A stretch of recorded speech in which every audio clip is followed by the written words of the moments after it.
Welcome back to New Jersey Power and Politics. I'm Alex Zdan. A whistleblower says the U.S. government has retrieved craft of non-human origin and hid that information from lawmakers and the American people for decades. Now members of Congress want to hold hearings. The bombshell revelation comes in an article in The Debrief co-written by my next guest. Leslie Kean is a member of Jersey's Kean family. She's a journalist who in a 2017 New York Times article exposed a secret Pentagon task force examining unidentified aerial phenomena. Leslie, welcome back to the show. I just have to ask you, do you understand if some people are skeptical of the revelations in your reporting? Oh, totally. I understand that, Alex. I mean, if you don't have a context to put it in, it just comes out of the blue. Yeah, you're going to think it's pretty crazy. But you know, when you have to know something about the topic to really appreciate the significance of it. And I think that it's sort of the next step in a whole series of things that have happened, especially beginning in 2017. Right. I mean, you've pioneered more public disclosure, more public conversation about unidentified aerial phenomena. And now there's this whistleblower. Did he come to you or were you able to track him down? How did that work? I had some close colleagues of mine who were also close colleagues of his, and they introduced us. I mean, he knew that he wanted to go out into the public arena to get his message out.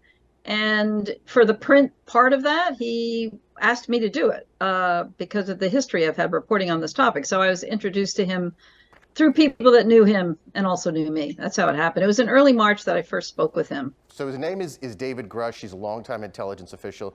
What's his proof that the U.S. government has retrieved these craft and pieces of craft that are not human in origin?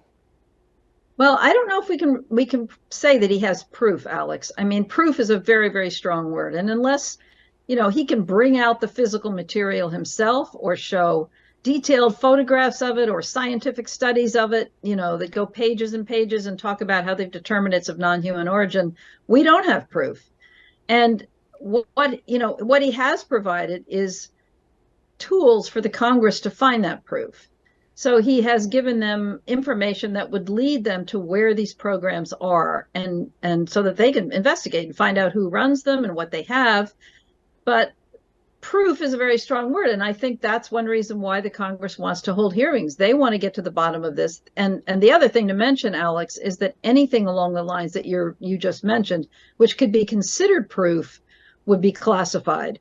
Even the information he gave to Congress is classified, which probably doesn't include that proof. So everything is extremely tightly controlled and protected through national security issues. You have to have certain clearances to get access to it. I have to ask you, though, is there a conflation here between objects that are potentially unidentified and non-human? Are we conflating the two?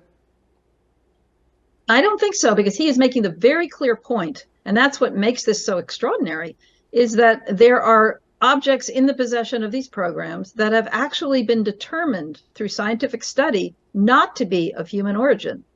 It's not that they're just anomalous or unexplained, which is the way we've been talking about this for years, right? It's not like something in the sky that looks like it's advanced, but we can't explain it. These are actual physical objects that we have determined that are not human, are not made by human beings. That's what he's saying. You quote Jonathan Gray, a longtime intelligence official, saying, "The non-human intelligence phenomenon is real.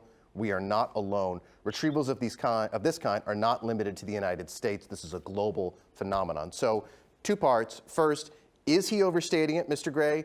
And what does this mean for our relationship with other countries?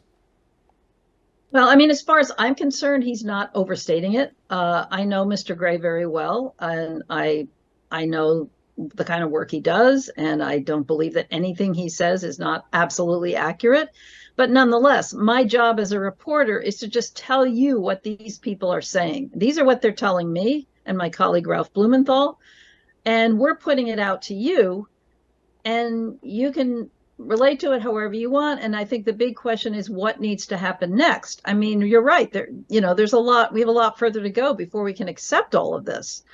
I also have to add to your audience that I have talked to many others besides Jonathan Gray and David Grush, who we quote in our story, who have told me the same thing. And that's been going on for years. So I've been aware of this for a while. And just so people know, there are many others in the wings who know the same information. They just are not ready to come forward yet on the record. And some of them have already talked to Congress. So I think this is just the beginning of a much more that's going to come out. We've been showing videos on the screen of these military jet fighters that have cameras in them that recorded these unexplained phenomena, a lot of them off the coast of the United States. Is it possible that these craft are Chinese spy balloons, Russian craft, and that the program that Grush is talking about is really designed to recover aircraft from adversary nations that are then deeply classified? Yeah, I mean, all the programs that involve retrieving objects are basically they were designed to retrieve all kinds of objects, right? Anything. And a lot of those objects will be Russian, Chinese, for us anyway, that we'll be very happy to retrieve things from our adversaries so we can learn about what kind of technology they're using. So yeah, I mean, it's all one package. And I spoke to one person who was actually in one of these programs in the 90s. And most of the retrievals, he said, were of explainable things. They were either, American or Chinese or Russian or something else. But there was a percentage of them that were not, and that they were determined to be of non-human origin. It wasn't like that was something that they were questioning. They knew it because they could study the objects and make that determination through whatever characteristics they use to make that determination, which all of that is classified, of course. But so it's everything at once. And I just think you have to separate out the objects that have been identified to be of non-human origin. They do exist, and they're separate from anything that we have questions about or can't explain. Right. Well, we have said that there's some things that are just simply unexplained. Leslie Kean, journalist, the article is in the debrief. Thank you, as always, for joining us. Thank you for having me, Alex. As for you, stay with us. There is much more to come here on New Jersey Power and Politics.